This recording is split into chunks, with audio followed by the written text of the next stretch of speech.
Welcome, everyone. We are on day 72 of this terrible time.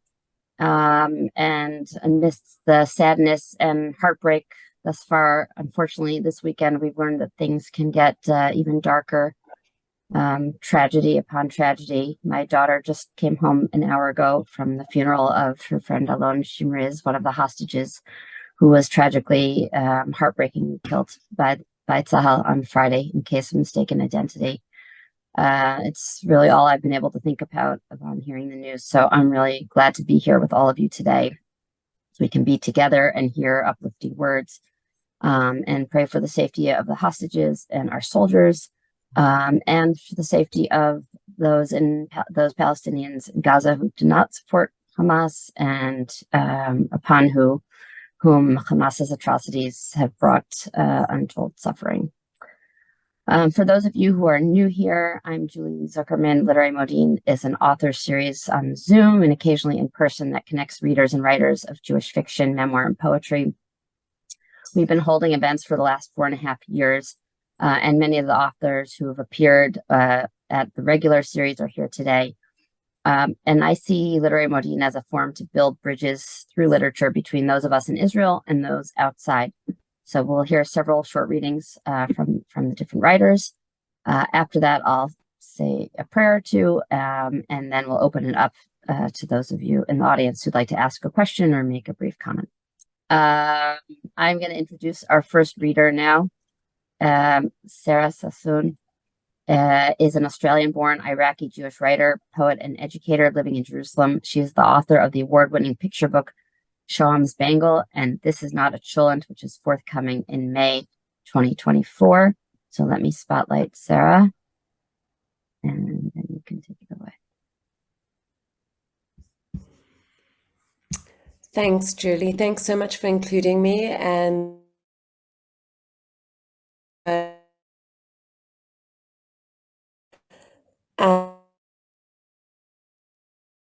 for our story to terrorism is joy. The streets are quiet here in Jerusalem, somber. It is lightly raining. The sun peeks through, alternating with the gray clouds. This is a time of funerals. This is a time of visiting houses of mourning. This is a time of taking care of children whose fathers, mothers, brothers, sisters have been murdered or kidnapped, or whose fathers, brothers, and sisters have gone to serve. The children remind us that we have to smile, that the alternate story to suffering is joy. Joy is our most profound act of resilience. This is an idea that I've been meditating on for months, ever since reading Enchantment and the Courage of Joy, René Magritte on the antidote to the banality of pessimism, in Maria Popova's The Marginalian. She writes, in a world pocked by cynicism and pummeled by devastating news, to find joy for oneself and spark it in others is to find hope for oneself and spark it in others. It is nothing less than a countercultural act of courage and resistance. This is not a matter of denying reality. It is a matter of discovering a parallel reality where joy and hope are equally valid ways of being. This is why I sat for coffee this morning at my local cafe with friends, mourning, some on their way to funerals. I write this, and I miss my son. He is serving. I have to remind myself to breathe. I have not been able to write. I have only been able to light candles. There will never be the right words. Yesterday, I attended a Zoom session for English-speaking parents with a psychologist. He said that we are fighting terror as a nation, but we are also fighting what terror does to us personally. Terror constricts our breathing. Terror steals our spirit and joy. Our spirit and joy are what we need to keep going, especially for our children. He says our sadness does not help the massacre survivors from Sderot and the southern settlements. Our depression does not help our children. He says we can share our grief, shock, and fear. It is natural and human. But our courage and resilience lie in finding our joy, singing songs with our children on the way to security shelters. I visit a home of mourning. My neighbor, whose son's girlfriend was murdered, whose daughter-in-law and 2 small girls were kidnapped. My neighbor was not home when I visited. She was at the hospital with her injured grandsons and son. I came bearing an open box, I swear I thought it was closed, of Celestial Seasonings Bengal Tiger tea and a jar of homemade muesli, a paltry offering. With every heavy step, I asked myself, why couldn't I be something more useful, like a doctor? What do I have to offer, except my love of tiger tea, chocolate, poetry, children, and the ever-changing colors of the sky? I am learning the small things are what matter. An open box of Bengal tea is enough. The grieving son asks for a cup of tea. It's the first time he's agreed for anything to pass his lips. His uncle tells me. A spark. Yesterday I invited friends and friends of friends of small children, some with husbands away serving, to my garden for morning tea. It was threatening to rain with grey clouds, but we laid out the spread of sourdough bread, cheese, jam, strawberry yogurt, tea and coffee. We laid out the picnic blanket and a box of books. I read to the children. I picked pomegranates with them. We dug and planted the flowers that I had bought the previous week but had not found time to plant. We sang songs, and I handed out my son's stash of chocolate in the security room when the sirens sounded. It was all very small. It was all very needed. Many sparks of hope and joy were lit. The sparks are like the memorial candles I light every night, to mark these days of war, to mourn the fallen, to bring some light to the living. It takes time for the flame to grow strong enough to photograph. It takes time for it to gain light, to become settled and bright, a full flickering flame. Is this the same for every act of vulnerable kindness? So gentle, so small. It takes time for it to be felt, but it is felt. It brings light even if it's not seen, even if it's not photographed for social media. I feel it. I come from a family of Iraqi Jewish refugee immigrants. I was brought up to bless every cup of tea made with reused tea bags, to bless each slice of bread and the crust. When a morsel of bread falls to the floor, to pick it up and bless it, to swoon at mountains of cherries and eggplants in the market. Small joys. My boys think I'm crazy when I point out a tree abundant with bitter oranges. How can that be important when there is a war? The psychologist says, take care of yourself to feel better, to feel even better. Take care of others.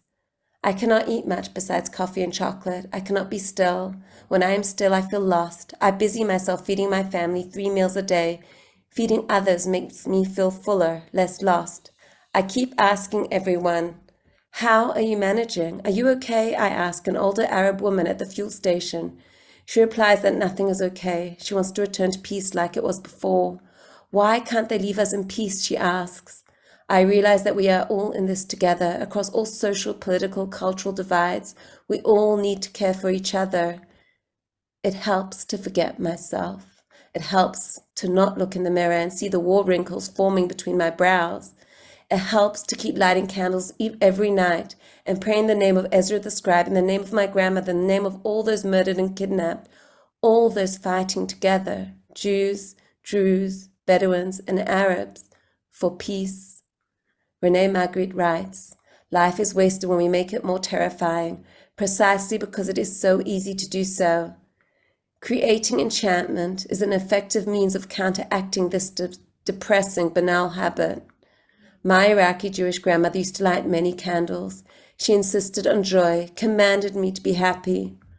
With all the suffering going on, you need to bring joy and heart back into your world. That's fighting back against the terror. I am looking for my heart's pieces amongst the debris of sad news. I need to find the sparks, keep acting, even though it doesn't seem rational to have morning tea parties, to go for coffee, to keep cooking 3 meals a day. I miss my son. Reigniting our spirit is anti-terror. We start with breathing deeply. Thank you. Thank you so much, Sarah. I'm going to introduce our next reader. Elizabeth Edelglass is an award-winning fiction writer and book reviewer who turned to studying and writing poetry during pandemic isolation. So let me place the spotlight, and do you want me to share my screen? The poem? Thank you. Yeah. Are you ready for me? Yeah. Should I share my screen? Sure. Thank you, Julie, for inviting me. And thank you, Sarah. It's hard to follow your beautiful words. I am going to read two poems, one written in October and one written in November. They were both published in Topical Poetry, which, if you don't know, is indeed an online journal where poets respond to news of the day. And both of these poems I wrote in response to news stories that I saw on the TV news in the United States, where I live. It's hard to speak here and especially to follow Sarah. I know that I have no idea what it's like to be Israeli anytime, and especially right now. I can only write what I know from my place far away. So the first poem is Balloons for Ohad, turning 9 in captivity in Gaza, October 23rd, 2023. Blue sky, white clouds, yellow sun, red balloons. Hundreds and hundreds of red balloons on sinuous strings held by the hands of children and grands, strangers and friends all over the land at the far eastern end of the Mediterranean, where Isaac and Ishmael once were brothers. Balloons held by hands gripping sinuous string until fingers unfold at the stroke of 9, all at the same time, releasing balloons to suffuse the sky, to float, to fly free on the whims of the feral wind. Balloons answer to no God, and wind knows no borders, no boundaries, no prison walls. Yet guided by puffs of prayer, perhaps on this day you turn 9, you will somehow see blue sky, white clouds, yellow sun, red balloons, hundreds and hundreds of red balloons, the boundless love of a bereft land asking only, in this moment, to hug you and all your brothers safely home.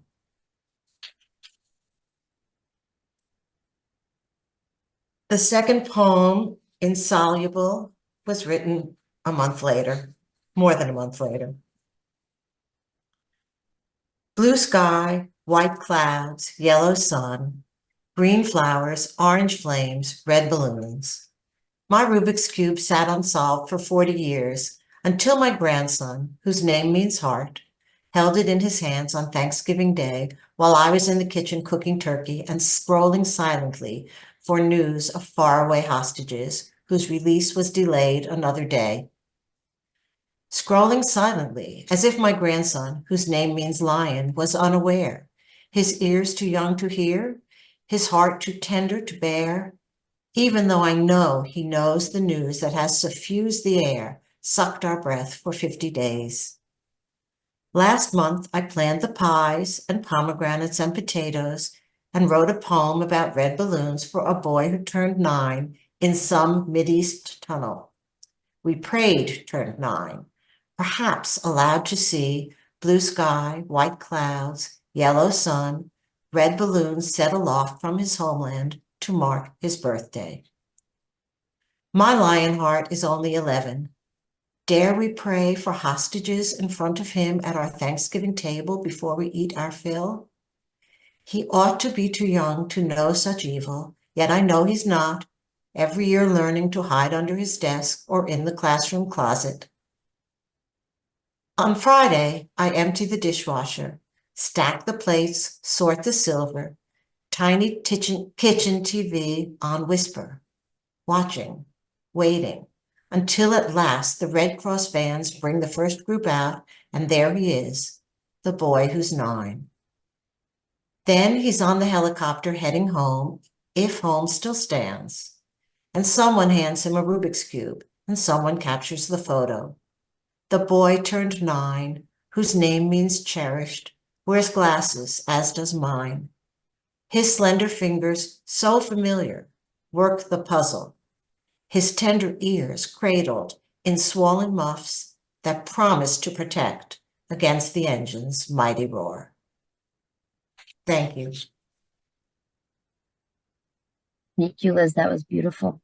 Those were both beautiful. Thank you. I myself watched the video of Ohad running into his father's arms at least 15 times, crying every time. Okay, let me introduce our next writer. Jonathan Dunsky is the author of the Adam Lapid Mysteries, a series of historical mysteries set in Israel in the 1940s and 1950s. Let me spotlight you, Adam, Jonathan. Take it away. Hello, everyone, and thank you for having me, Julie.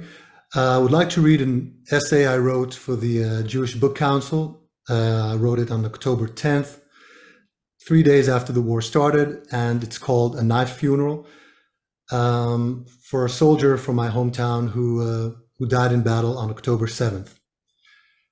I got the word a little after 7 last night. There was going to be a military funeral where I live, Zichron Yaakov, at 8 o'clock in the evening. The decision made itself. I was going. This despite the fact that I did not know the fallen soldier, Major Roy Chappell, 25 years old, of the Nachal Brigade, nor did I know his family. But I felt compelled to pay my last respects to a son of my community who fell in battle to defend Israel. I decided to walk to the funeral. I usually walk whenever the weather is mild, as it was last night. The walk took about 20 minutes, and somewhere around the midpoint, I started wondering whether I should have taken the car. What if there's a siren? What if rockets start falling out of the sky? It would take me precious minutes to get back home and into the safe room. I might not make it back at all. By the time I arrived at the cemetery, a large crowd had gathered by the main gate. Some of them were in uniform, and others wore T-shirts bearing Major Chappell's unit's name and number. Israeli combat soldiers often get such shirts at the end of basic training or an arduous course. A few of the soldiers had bandages on their arms. One supported himself on crutches. I caught snatches of their conversations and learned that these were fresh injuries. They had happened in this current war. More than 1,000 people walked into the cemetery and down the paved path toward the military section. Young and old, secular and religious, we were a cross-section of Jewish society. I stood well back from the military section. Those who knew Major Chappell, and no doubt felt his loss more keenly, congregated to the front of the gravesite. An honorary guard of soldiers bearing the bright green caps of the Nachal Brigade stood by the grave.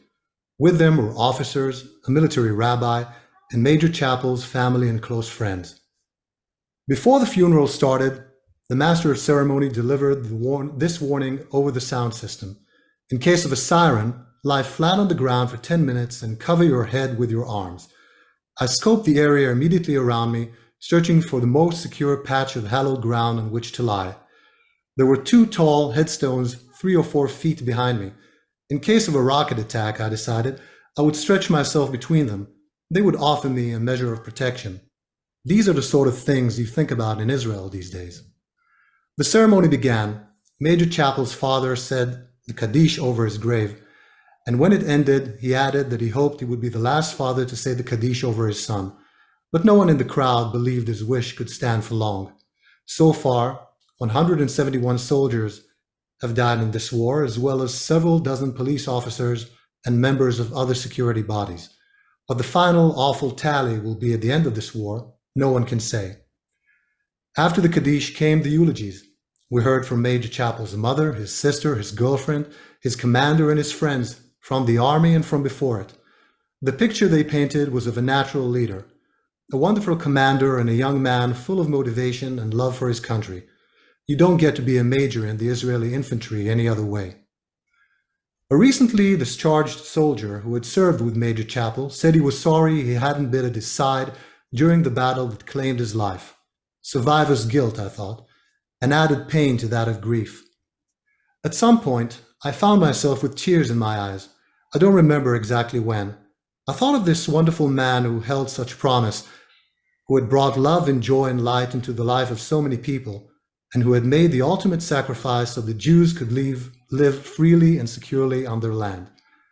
In one of the eulogies, someone said, Roy went to battle and did not return, but because of his actions, many others did. Perhaps that knowledge brings some comfort to his family. I hope that it does. Rest in peace, Major Chapel, and may your family know no more sorrow. Thank you, Jonathan. Okay. I'd like to introduce our next reader. Dr. Diti Ronen is a prominent Israeli Jewish poet and a scholar whose poetry has been published worldwide and has won several established awards, both abroad and in Israel. So let me spotlight you. Yeah. Okay. Good evening, and thank you for having me tonight with you. I'm really touched by all the readings that you've done until now. I've written so many pieces, although I lack of words, but somehow I succeeded to collect words, and a few of them were published in Jewish Renaissance and in some poetry magazines. But tonight I decided to read the poems from my upcoming book, The Mulberry Tree, which will be in 27th of January. You know, it's the Holocaust Memorial Day. It will be out on that day by Shersman Books. And the poetry book is translated by Joanna, and also the poems that I will read this evening. I was shocked when I chose those poems that they're so relevant, and like everything is astonishingly like repeating, and so we can go to the poems. I'll read it as first in Hebrew, then in English. מצבה. אישה בוראת עצמה, יולדת את עצמה, מגדלת את עצמה, עצם מעצמה. אחר כך היא מגלה כרומוזומים ניתזים על קיר. מישהו אוסף אותם, עוטף בטלית, מניח עליהם מצבה. Headstone.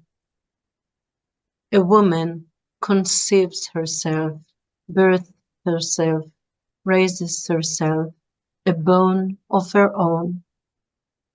Later, she discovers chromosomes, splatters on the walls. Someone gathers them, wraps them in a talit, places a headstone over them.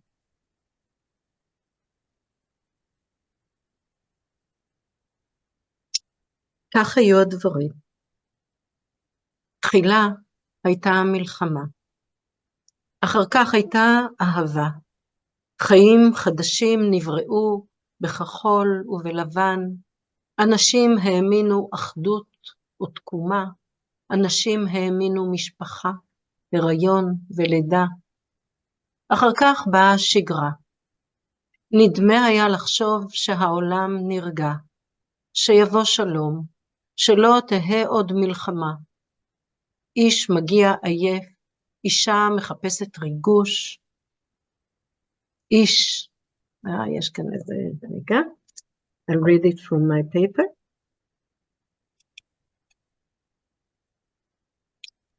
אישה מחפשת ריגוש, איש תשוש, אישה בייאוש. אחר כך הייתה עוד מלחמה. איש הלך, אישה נשארה, ושוב הייתה אהבה, בין איש אחר לאישה, וחיים שוב היו רצויים, והייתה שוב סיבה. ומה שהיה קודם נמחה. אחר כך באה שגרה. נדמה היה לחשוב שהעולם נרגע. אחר כך הייתה עוד מלחמה. איש כבר לא הלך, אישה כבר לא נשארה, וכבר מזמן לא הייתה אהבה. אחר כך הייתה עוד מלחמה. I'll read it now in English. This is how it was. First, there was a war. Then there was love. New life was born in blue and white. People believed in unity and revival.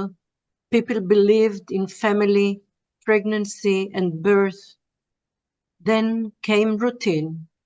It was possible to think that the world had calmed down, that peace would come, that there would be no more war. A man arrives tired. A woman looks for excitement. An exhausted man, an expanded woman. Then there was another war. A man went to the army. A woman stayed behind. There was love again between another man and woman, and life was desirable again, and there was a reason again. And what was before was wiped clean. Then came routine. It was possible to think that the world had calmed down. Then there was another war. A man did not go to the army, to war. A woman did not stay behind. Love was long gone. Then there was another war.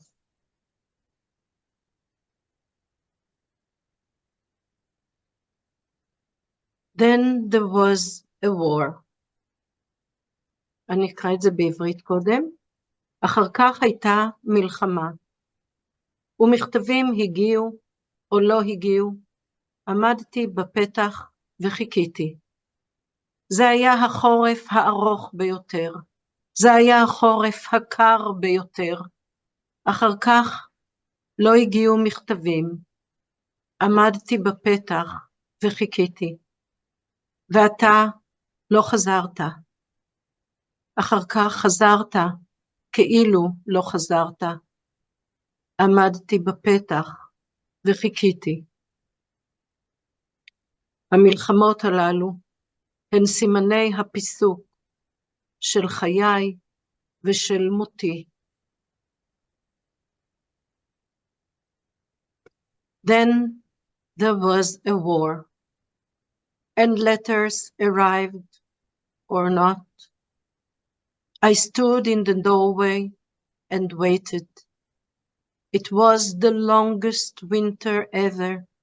It was the coldest winter ever, and no letters arrived.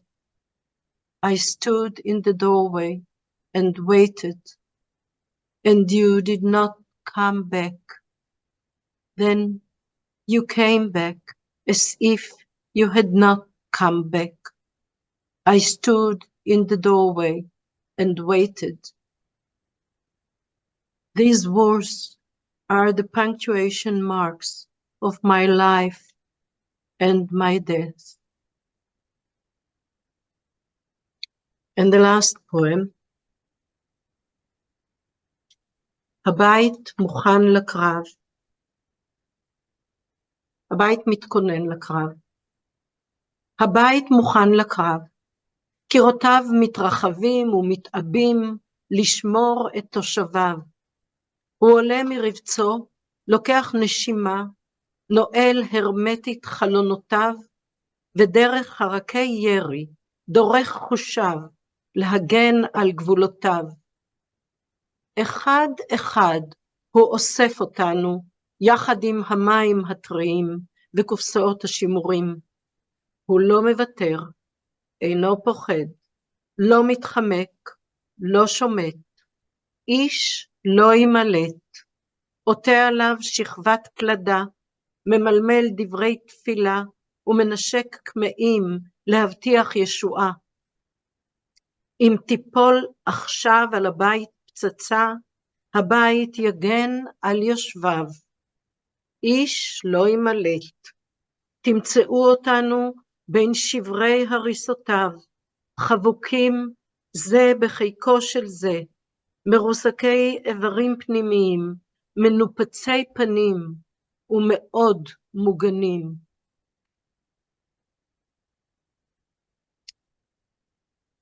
In which the house readies itself. The house is ready for battle. Its walls have widened and thickened to protect its occupants.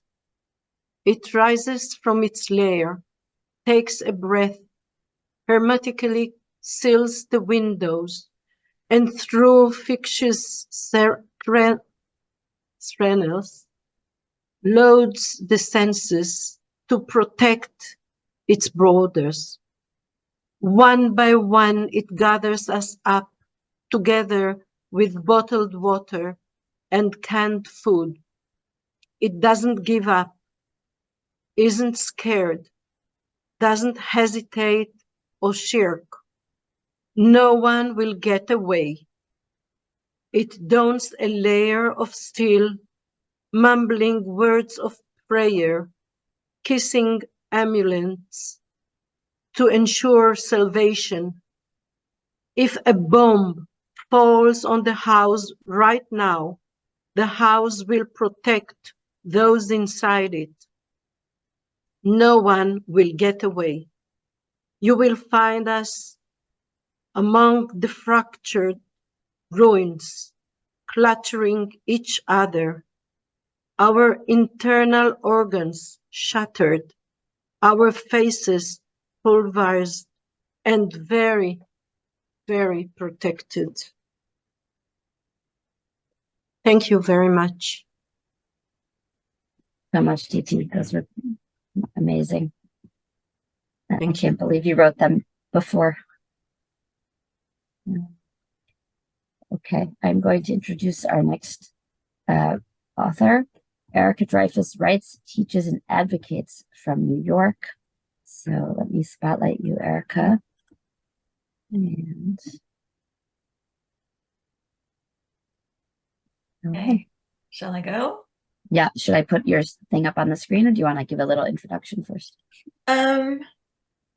You can put it up on the screen, and I'll give an introduction. I'll just first say just thank you very much for inviting me. It's I mean, I knew it was going to be really remarkable to be reading with all of these other writers, but I feel a little out of my depth at the moment. I have not written anything over the last couple of months, and I too, like Elizabeth, I'm here in the United States, so we know we are, as much as we try to understand what you are all experiencing over there, it's not the same as much as we are with you. Our hearts are with you.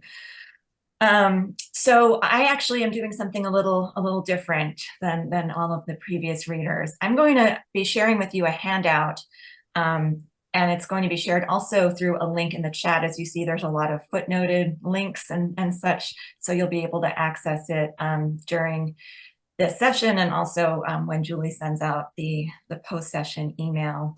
So something I've been doing a lot lately is I'm trying to deal with the anti-Semitism that I'm seeing online, in particular in literary spaces.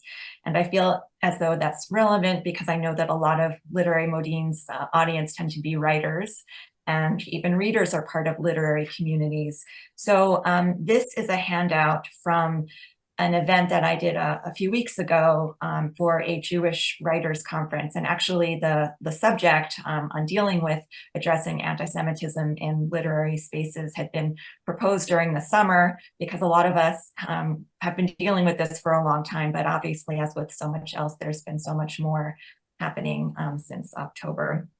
So I'm just going to try to run through these strategies, because it's my way of trying to demonstrate solidarity with everybody who's here and offer ideas for sustaining solidarity and a sense of empowerment, even after we all log off. So I came up with these 18 strategies, as you see, and I'll just try to talk about each of them, or as many of them as I can, briefly in the time that I have. The first one is to just sort of know yourself, because we all have different skills and personalities and ways of responding to things like finding anti-Semitism in literary spaces. I don't always feel comfortable speaking, for instance. I'm a lot more comfortable researching and compiling and sharing information with people. So that is something that I'm doing right now. But the second one is, to the extent possible, I think it is really helpful to stay informed and pay attention, find reliable sources and keep following them. And again, that's something that I feel comfortable doing, and the items that are in the footnotes will reflect that, as you'll see. 3, take a breath. You don't need to deal with this all the time. Step away from the desk, the screen, the phone, and try not to react to things instantaneously. Be prepared that you won't be able to solve any particular problem in just a moment or two anyway. Many of the strategies that follow also take time. So again, take a breath. Be sure to protect yourself, or follow the idea of safety first. A recent online gathering that was hosted by the PJ Library offered some very concrete tips for strengthening your online safety, such as reviewing your privacy settings and social media and so forth. If you've been threatened or you otherwise feel that you're in danger, you really need to reach out to law enforcement. And for events, don't hesitate to focus on security and ask about what security will be provided. Number 5, find your people. It's been so helpful for me to be able to vent, commiserate, or check in with trusted friends and colleagues. If you aren't already fortunate enough to have found your people, try to find them. And a few places where I have found a lot of support over the last couple of months include the Association of Jewish Libraries. You don't need to be a librarian to be a member. The Jewish Kidlit Mavens group on Facebook, the PJ Library, again, and of course, here at Literary Modiin. Remember that reporting is responding. So you can do a lot privately. That is a way of fighting what you're seeing online. You can report incidents to the ADL.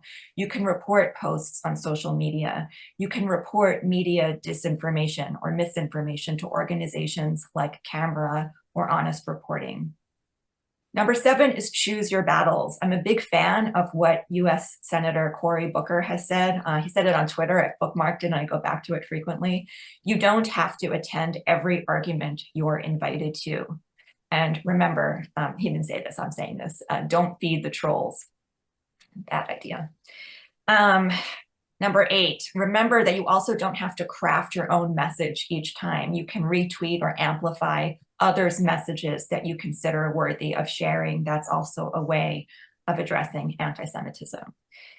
Number 9 is counsel, don't cancel. And this is something that I've heard many times from the ADL's executive director, Jonathan Greenblatt, because if you are going to engage more actively, it's really important to try to reach out privately first. It can be tempting to follow that whole name and shame strategy on social media, but it can be really counterproductive, especially if you have an existing relationship with a person or organization that you're concerned about.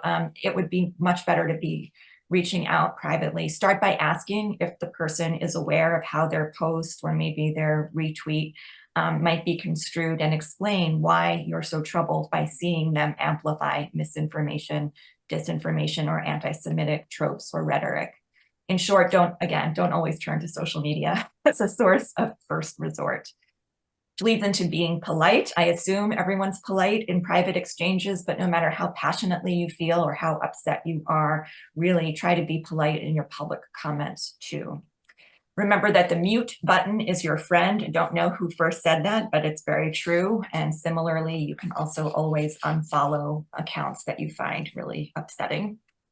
Number 12, similarly, you can unsubscribe from journals, newsletters, Substacks with or without explanatory comments. I've had to do that again just this week. You can resign from organizations that consistently demonstrate anti-Semitic tendencies or prove unresponsive to your concerns. You can sign and maybe even share open letters or collective statements. You can write a letter to the editor, and if your letter to the editor is ignored or even published or edited in a way that you feel obscures your message, publish it yourself.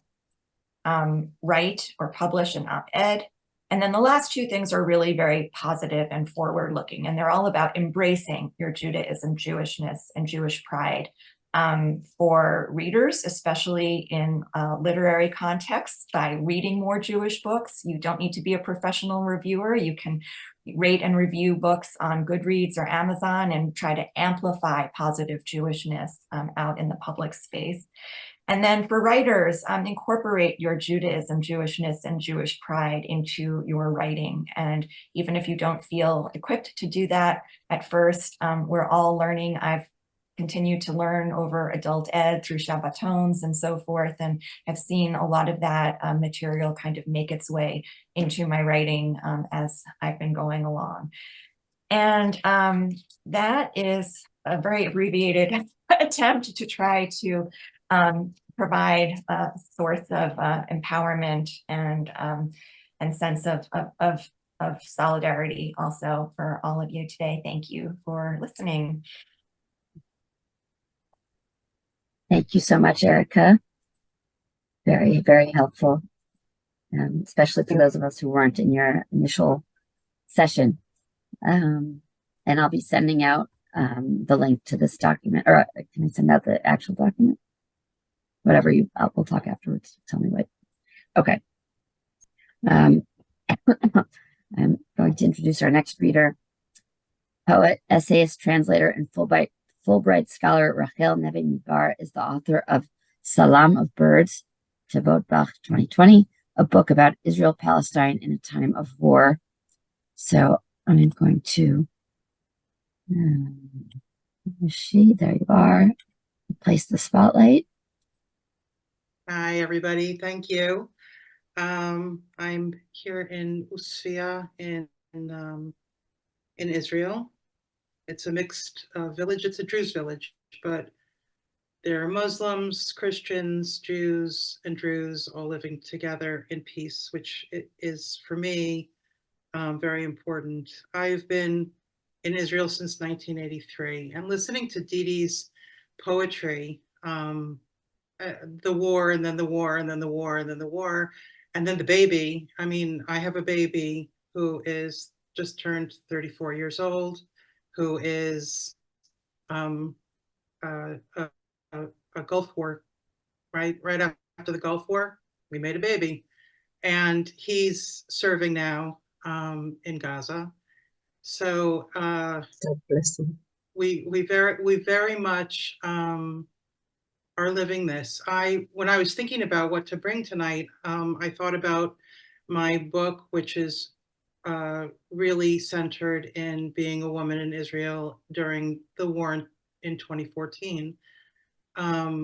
In all the time since 1983, nothing compares to what we're going through now. Nothing compares to how what happened on October 7th until Friday, when we were all praying for a Hanukkah miracle, and instead we got a disaster. And I do want to name those three boys who ran out with their white flag and were taken by the IDF. Yotam Chaim, Samar Kalalka, and Alon Lulu Shamriz. I saw one really beautiful thing on social media today from the poet Elias Cohen, an Israeli poet, who wrote that he added a new tefillah to his morning prayers, and that's that we can feel pain without blame, which I think is really important for us to take on ourselves today. I'm going to be reading poetry by the poet Abba Kovner. Abba Kovner is a Holocaust poet. In Israel, everybody recognizes the name. Nobody reads the poems. In America, nobody even knows the name, because the only time that Kovner was translated into English was by a poet by the name of Shirley Kaufman. And she published one book in the 70s and another book in the 80s of his poetry. So Abba Kovner was born in the outskirts of Vilna. His family tried to make Aliyah. They didn't succeed to mandate Palestine in the 1920s. And he grew up instead going to a school in Hebrew in the Jerusalem of Europe, which was Vilna. He also belonged to a group called Shomer HaTzair, which exists until today. And it was a leadership scout group. And when the war came and the Jews were being put into the ghetto in Vilna in the early 40s, Kovner and his group of Shomer HaTzair friends ran and hid in a convent. And they actually dressed Kovner up like a nun because he was so obviously Jewish. If you look at pictures of him, at one point, the Nazis started to take the Jews out of the Vilna ghetto and take them to a forest nearby called Ponar. And there they were shooting the Jews in the back of the head and pushing them down a ravine.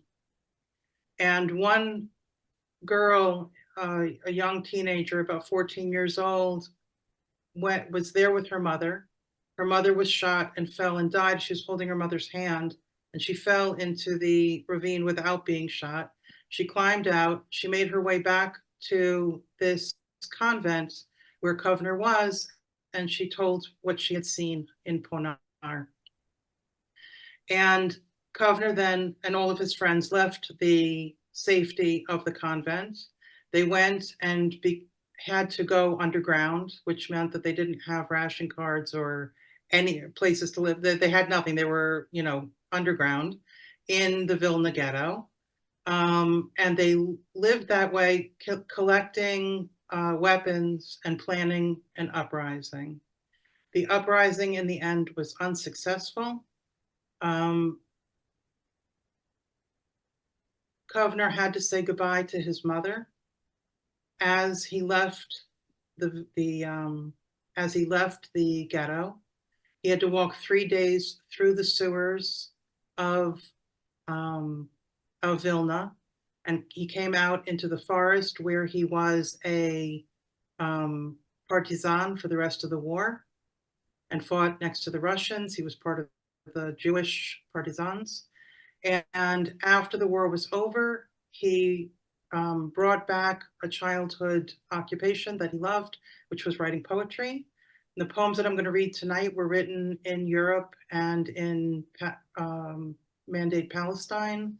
When he got here to Palestine, he created the kibbutz Ein HaChoresh, which exists today. And I think that I decided to bring his poems because I think they speak the most to what we're going through right now, more than my poetry.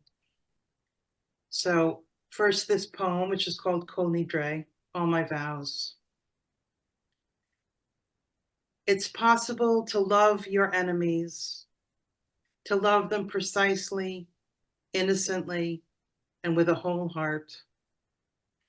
Monica had 2 braids.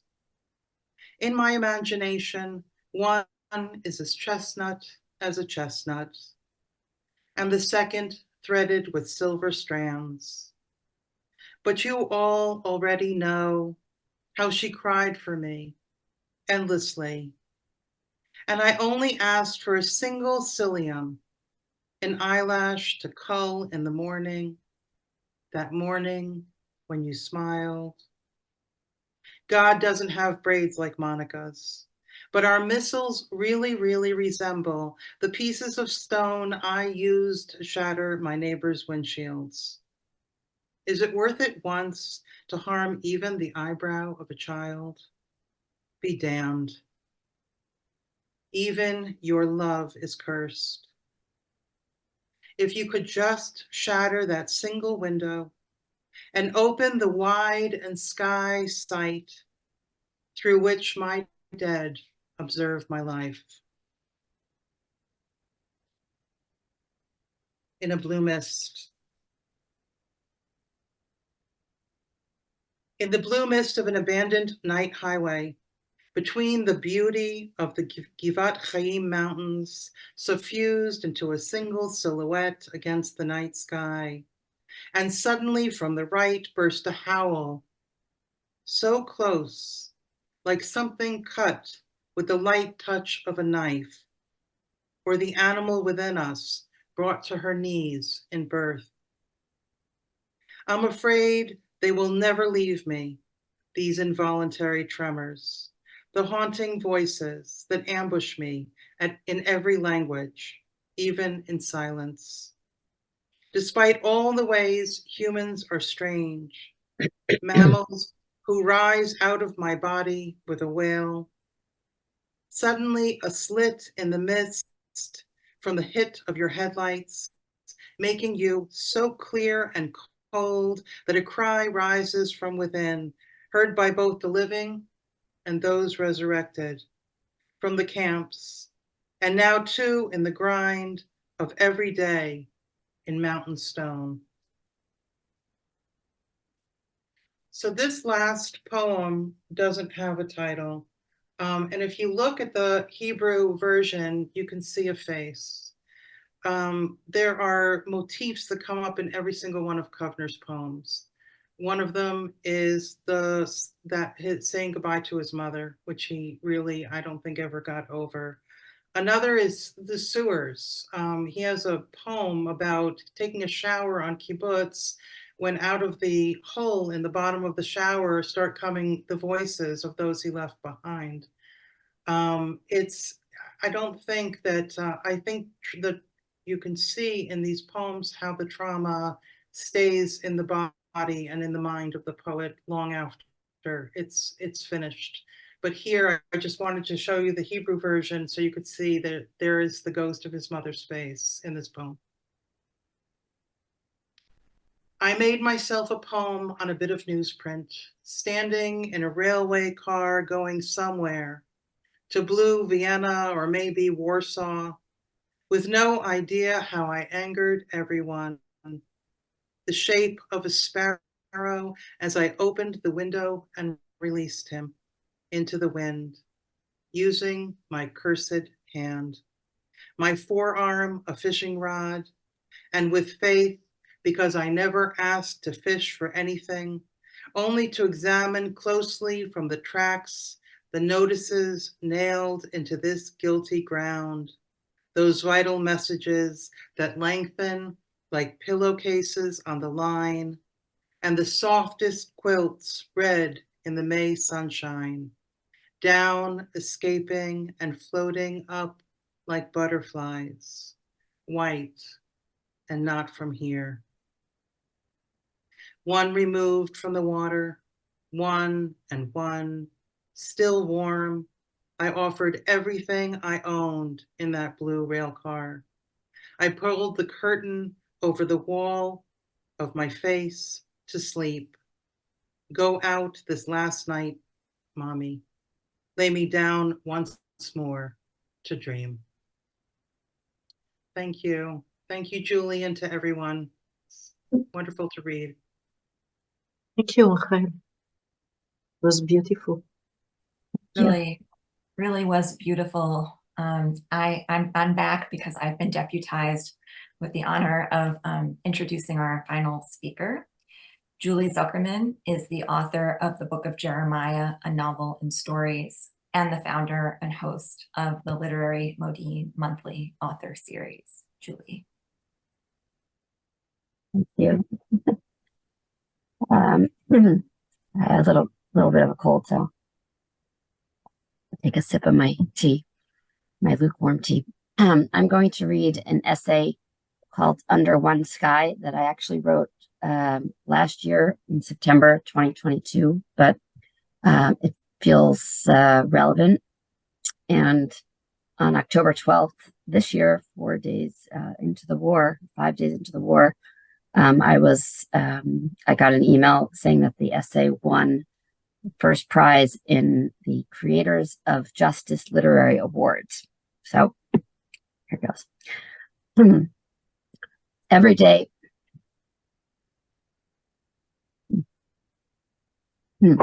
Every day, two things can be true at once. A brilliant orange sun rising above the Judean hills and the chaos of the Naline checkpoint at dawn. An aura of good-heartedness and an imbroglio of two people over the same land. On this day, I awake at 5:17, 8 minutes before my alarm. I slip out of the bedroom I share with my husband and dog, pull on the clothing I've laid out the previous night, brush my teeth, and prepare a coffee to go. Every day, dozens of Palestinians must travel from their homes in the West Bank and Gaza for medical appointments. Volunteers meet them on the Israeli side of the checkpoint to drive them to hospitals across Israel. They are given phone numbers and names, but most have never met prior to the pickup. On this day, 50 years ago, 11 Israeli athletes were murdered by Palestinian terrorists at the Munich Olympics. The games continued for 7 hours before being halted. On this day, the sky is black when I leave my house, headed for my first pickup. It is a 5-minute drive to the checkpoint by Maccabim. In the darkness, I do not see the appointed meeting place next to the man who sells bagela, which are not the same as American bagels, or the Hebrew word that means pretzel, but elongated rings of bread coated in sesame seeds and za'atar. Women at the checkpoints are a rare occurrence, though, and within a few minutes, Manar finds me and climbs into my car. Manar's brother gets in the back. In broken Arabic, I introduce myself, ask where they are from.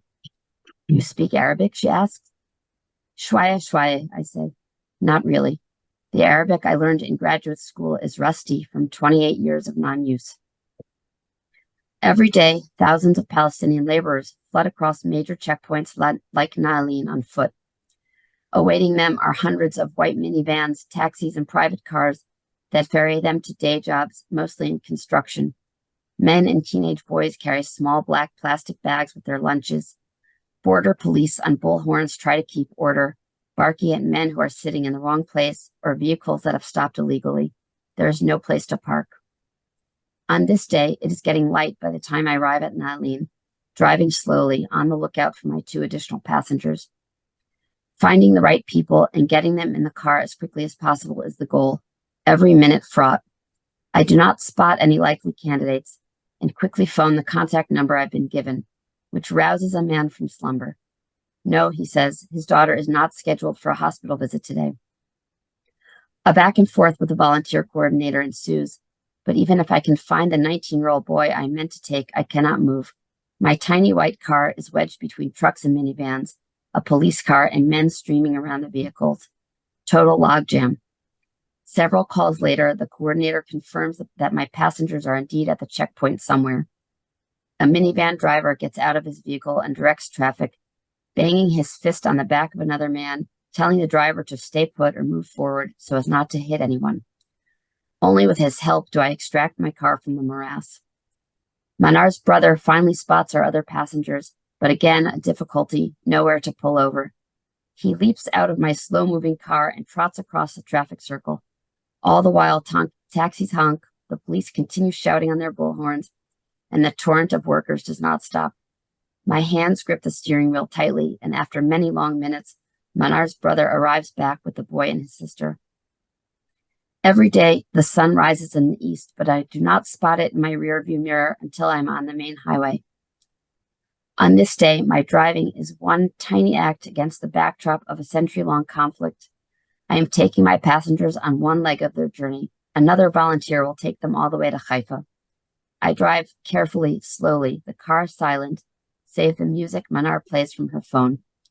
A relief when they arrive at the Midway Hospital, the same place I gave birth 4 times. A relief to bid them goodbye and switch on my audiobook to listen to the account of Leonard Cohen's little-known visit to the Israeli troops during the Yom Kippur War. A soldier who was there described Cohen as having an aura of good-heartedness and unusual humanity. Every day, and sometimes every hour, I am reminded how 2 things can be true at the same time: the imbroglio over this land and basic human kindnesses. On no day will I give up hope. So when I reread that on October 12th, I was like, wow, that last line, I guess, was a memo to my future self, because I had been feeling quite hopeless, and many days I still feel quite hopeless, but trying to remember that message.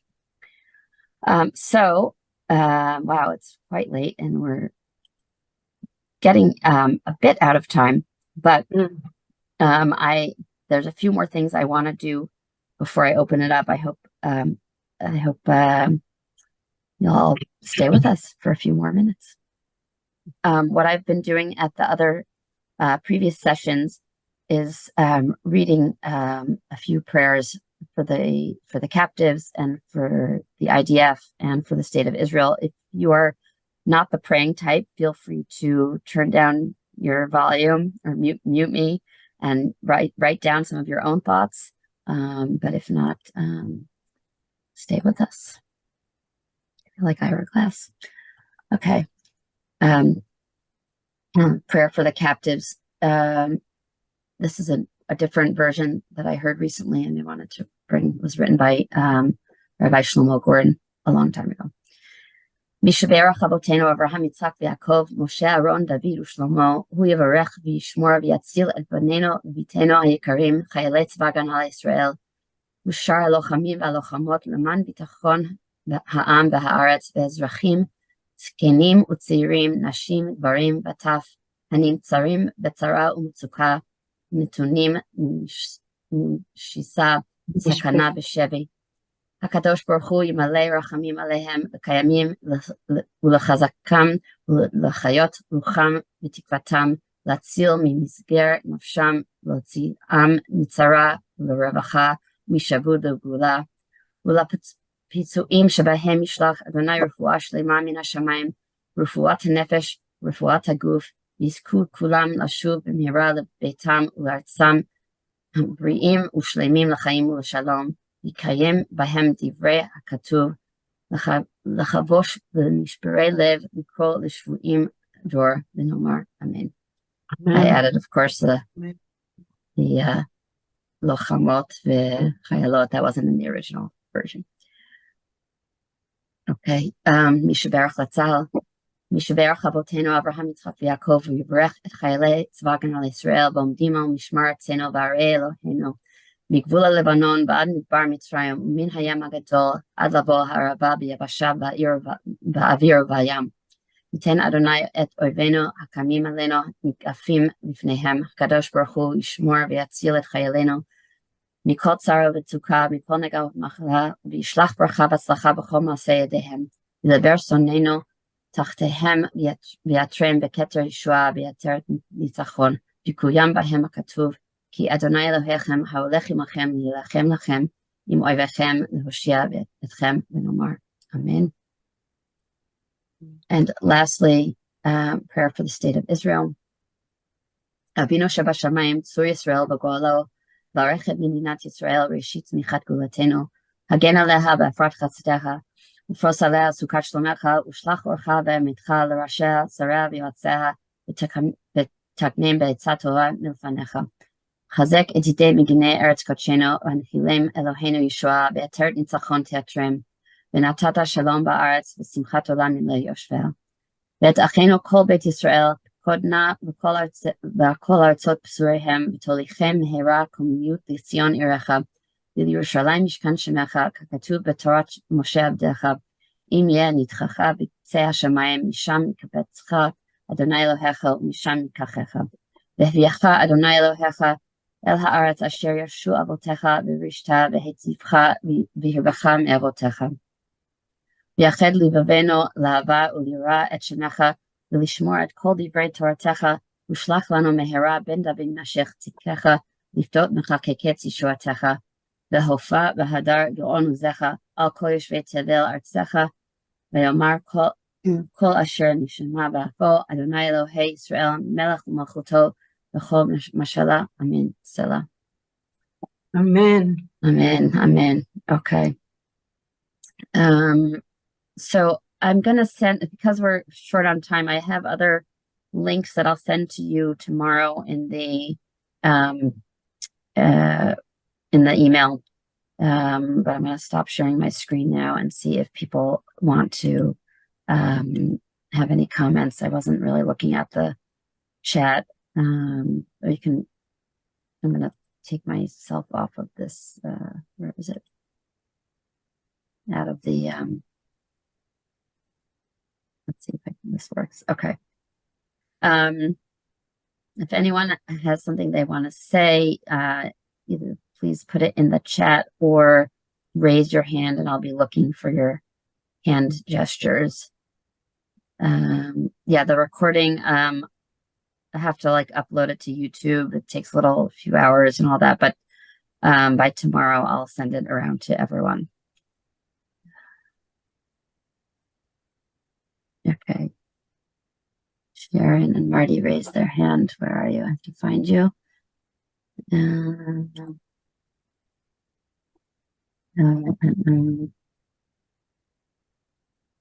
Okay. Go ahead. I asked to unmute you. Go ahead. Hi.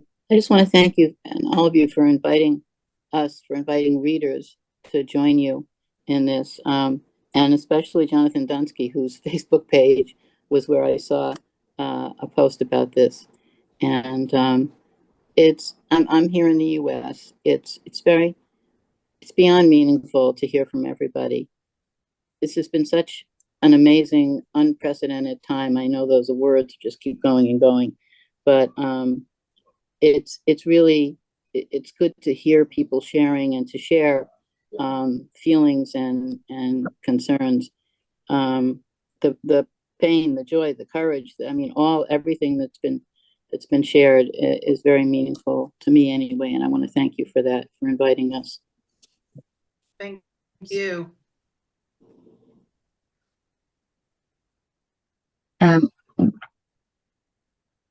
While you are thinking of your questions or comments, I'm going to put my little poll up that I did last time, which is, this is already our third event. I didn't think we were going to have so many, but it seems to have struck a chord.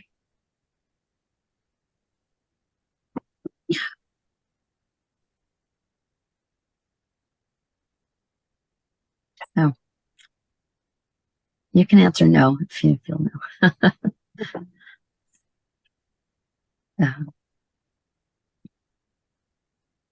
All right. Thank you, everyone who took my little poll. Seems fairly, I mean, there's like so many writers that I would love to share with all of you. So I guess we'll have another result. Yes, Yoni is laughing. Okay. Did anyone else want to make a comment or say anything? You can put it in the chat.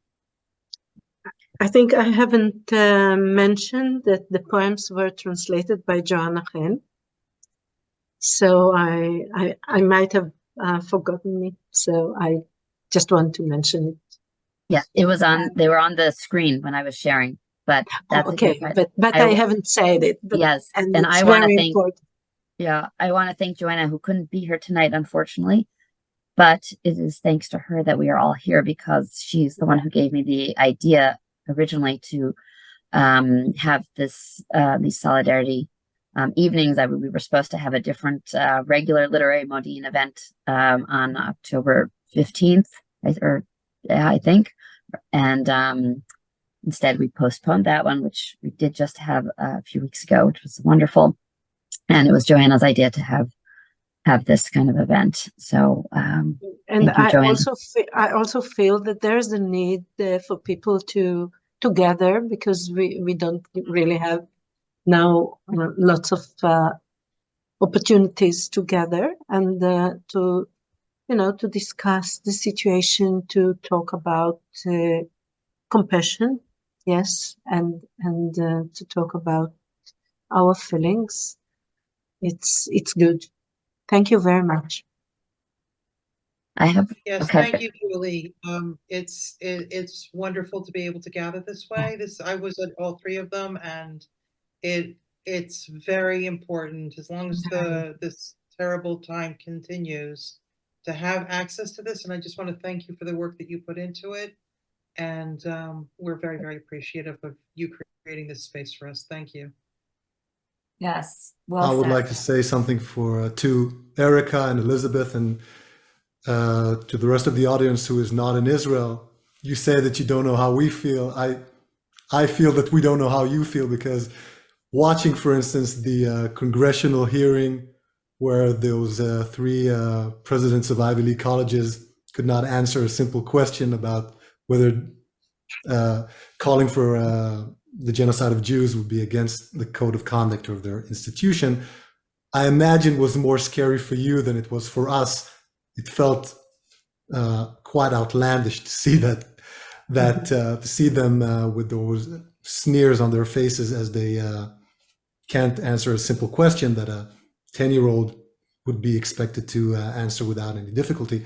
So we appreciate your support here in Israel, and you have our support as well, as much as we can give, even if it's just in thought and feeling. So, but we thank you, and please pass on these words to your communities, because I feel that we have rediscovered each other, and in a way, and we need to keep working on strengthening these bonds.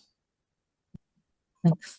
I'm gonna launch another poll for those of you who are here from outside of Israel. I don't know if such a thing would happen, but yesterday my husband and I were talking. Can you see the poll? Can you see this? Looks like it's the first one. Oh, wait. Sorry, launch. We were talking about the possibility of having some sort of literary mission to Israel, a short trip where you might hear from different Israeli writers and readers. I don't, I had a few ideas when he was talking to me about it, but I don't know. His organization's been bringing different missions. They have a women's mission from Boston coming soon, so this was something we just thought of. So I can't tell you any details because it just came up as an idea yesterday, but just curious if people are interested in that. So I'm actually also curious how many people here are from outside of Israel versus inside Israel. I don't know. I mean, some of you I know personally, but I don't know. Do you want people who are from outside to raise our hands now? Is that I don't know. Wait, I have to end the poll to see your hands. Okay. I'm gonna end the poll. Okay, I can't. Let's see. That would be another poll that I should create at some point, but okay. My hand. I would. Okay. I think that the people who have their hands raised, are you raising for my poll, or you have a comment? Oh, okay. But Fran, you had your hand raised before. Yeah. So first of all, I want to say thank you to everyone, because so much needed and very empowering as well. And I always feel like our words sometimes do things that when we don't have agency to do other things. I wanted to thank Erika. I get your newsletter and I'm fairly new, but I really appreciate, I was at the Jewish Book Council and I listened to your speeches about anti-Semitism, which to me as an Israeli now for the nearly 50 years was so shocking. But as an emerging writer, it feels kind of a bit frightening to even deal with it. So I really, really appreciate the advice you gave us. And thank you. Well, I'm sorry. I'm sorry for what you're encountering, but I'm glad if I was able to help in any way. And I think again that this is an amazing resource, this community, and depending on the other things that you're writing, there are other communities out there where you can find some support too. Okay, I want to thank everyone for coming. I want to especially thank Elizabeth, Sarah, Erika, Diti, Jonathan and Rachel for their beautiful readings and advice. And that's what we have. Julie. Oh, Thank you, I've just Julie. been Yes. drinking a lot of tea with honey. Thank you, Julie. We do have a regular upcoming event with Nancy, if you're still here, Nancy Ludmere, Annie Cantor, and Adam Mansbach on January 7th. So I'll send out the link to register for that as well. That's it. Thank you, everyone. And Besorot Tovot. We'll be here. Good news soon. Bשורות טובות. Bye-bye. Thanks again, Julie. Thanks everyone for being here. Bye. Good night. Bye. Good night.